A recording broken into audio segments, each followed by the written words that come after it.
大家好，歡迎返到嚟月山精靈說故事的人。依家係2026年1月10日，星期六。今日要講下關於一個已經冇講好耐嘅話題，究竟坊間係咪比較多人已經遺忘咗？但我今日想講嘅唔係淨係呢一單陰謀論，冇錯，就係關於於朦朧嘅死亡。佢死亡已經不經不覺過咗4個月，好多人都認為當中非常之多可疑嘅信息，但係亦都有其他人認為只係好多唔同嘅人為咗流量，不斷咁將呢個故事講到成為一個陰謀論，將一個人自我了斷生命嘅事件吹捧到成為一個全球都討論嘅陰謀論。但係我今日更加想集中講嘅係，因為於朦朧嘅事件點樣將東西方兩個截然不同嘅社會文化差異咁大嘅地方都可以由陰謀論連結埋一齊。大家唔知唔知道羅馬係有一個叫人骨教堂，佢正式名稱係叫做加布維會博物館與地下墓室，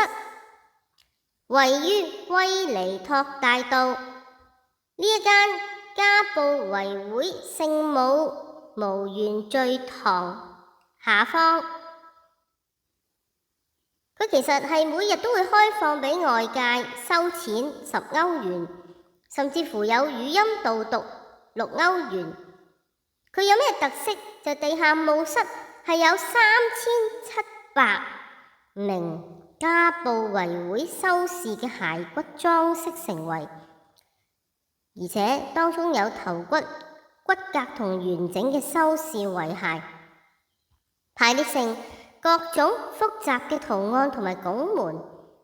一種宗教意義，有人話唔係為咗渲染恐怖，而係佢哋嘅修士提醒世人生命短暫，死亡係無可避免嘅一種沉默提醒，同埋對死亡嘅沉思。但係呢一個人骨教堂喺我自己認為，會唔會係啟發到好多古靈精怪嘅陰謀論嘅一個源頭呢？尤其是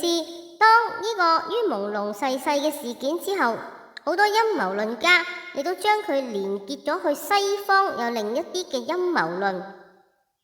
簡單啲講，其實喺全世界有一啲雕像，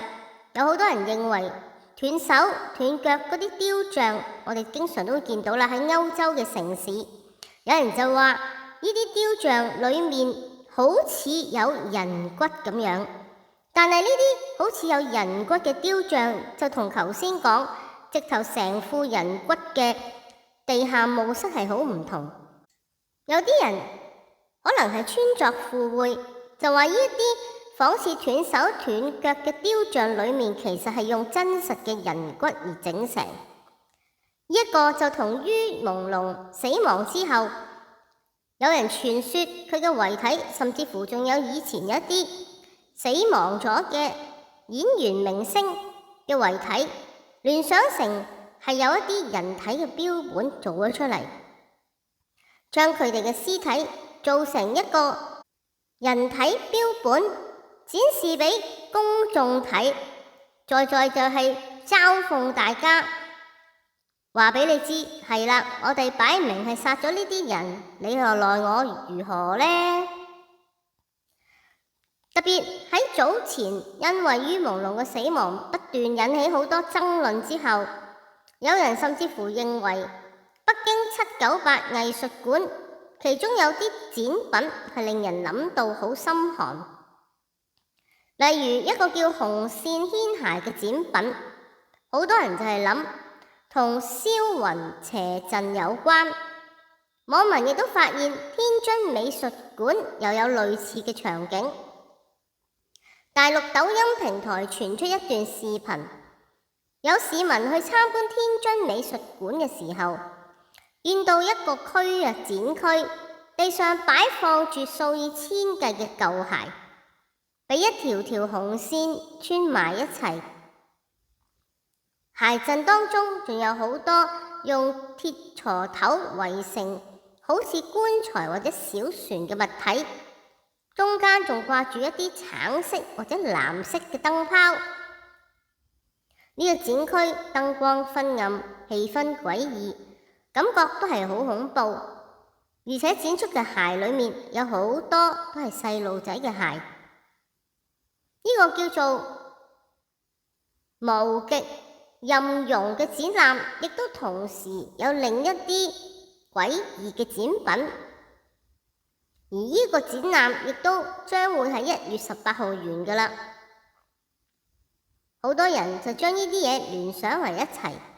於朦朧係9月嘅時候喺北京死亡。網民喺深挖黑幕嘅過程中，發現案發地區附近嘅798藝術館就係有一啲好恐怖嘅展品，包括真人標本、人皮製品，其中亦都有一個紅線牽鞋嘅邪陣。有網民喺當中發現有一對好似係於朦朧着過嘅鞋，仲有係之前亦都係同樣被坊間認為係俾人謀害嘅男星喬任梁嘅鞋，當然仲有冇曾秋風嘅曾鞋。網上當時都熱傳呢個其實係一個邪惡嘅燒魂陣、鎖魂陣，將被殺嘅人着過嘅鞋用紅線綁上，擺成一種邪陣，鎖住佢嘅靈魂，無法轉生，甚至不能復仇。但係由於相關嘅影像曝光，798藝術區亦都將呢個相關展覽撤銷咗，拆晒啲展品。至於天津美術館嘅紅線獻鞋邪陣曝光之後，大陸網民同樣覺得係似鎖魂陣。知情者甚至話唔止北京、天津，仲有上海、廣州都有唔同城市有類似嘅邪陣。網友就會覺得呢個係一個群魔亂舞嘅時代，唔知係咪有好多冤魂，但係咁樣不知不覺俾人鎖住咗。另一個消息令到我更加覺得嘖嘖稱奇嘅就係，其實於朦朧死亡到今4個月啦，仍然有人係要繼續講，包括咩呢？就係案發地啊，有神秘嘅黑衣人。有人認為點解過咗幾個月，仲有人會喺嗰度呢？係咪有神秘嘅力量介入咗啊？有人就話係背後有陝西幫同一間神秘公司嘅驚人關聯。已經發生咗4個月嘅死亡事件，點會有人仲返去呢一個陽光上東嘅18號樓呢？有人就發現門裏面藏住唔着制服嘅黑衣人，好似釘死每一個想行近嘅人。當然喺線上一場無聲嘅數據屠殺亦都繼續發生，例如百度一夜之間就清零咗網友送出嘅8萬朵鮮花。有人認為呢個係徹底想抹殺呢個人生存在過嘅痕跡。讓人背脊發涼嘅就係，網友亦都挖出一間神秘公司，股東包括咗好多前公安局嘅人，甚至乎係好多高官。有人就話呢個係關於深不可測嘅陝西幫。到依家仍然有人爭論於朦朧究竟係酒後意外，定係一場失控嘅刑訊逼供？究竟係咪有官方背景嘅神秘人喺裏面操作？又會唔會有人其實已經暗地裏發咗聲，只係大家聽唔見？呢一個黑幕令到大家仍然繼續好有興趣咁樣發掘，唔少人仲係繼續咁樣報導。關於於朦朧嘅死亡，其實有好多疑點，有人將嗰啲時間軸一路咁樣挑起，亦都有人喺網上聯署，但係無論點，到今日我覺得最有趣嘅係，有人就係將呢個東西方唔同嘅陰謀論連結埋一齊，就好似西方羅馬時代嘅雕像裏面有人傳說藏住人骨，而到今日喺我哋2026年嘅新世代，竟然都有人認為活生生嘅一個人係俾人製成人間標本。對於我嚟講，呢個迷離嘅故事係唔會完，因為呢啲唔知真定假嘅陰謀論，更加關乎嘅其實就係流量。流量嘅故事就係只要有流量就係唔會完。大家究竟到今日仲有冇關注於朦朧嘅死亡呢？又有冇朋友好似我一樣有發現到外國都同樣有呢啲雕像裏面藏住屍體嘅陰謀論？究竟係咪啲人只係 mummify 咗，所以啲人將佢製成一個石像呢？其實唔知大家仲知唔知，有一啲佛像就係因為當年一啲高僧，佢哋可能死咗之後變咗木乃伊化，於是有人就將佢哋製成咗一個佛像。亦都曾經有一啲地下洞穴發現有一啲人骨，就係因為太耐啦死咗，所以佢哋慢慢自己木乃伊化。當俾人發現嘅時候，當然覺得好驚恐啦，因為唔知道其實原來佢哋只不過係因為溫度、濕度等等嘅特別狀況，佢哋自己木乃伊化咗。其實背後並冇乜嘢恐怖嘅事件。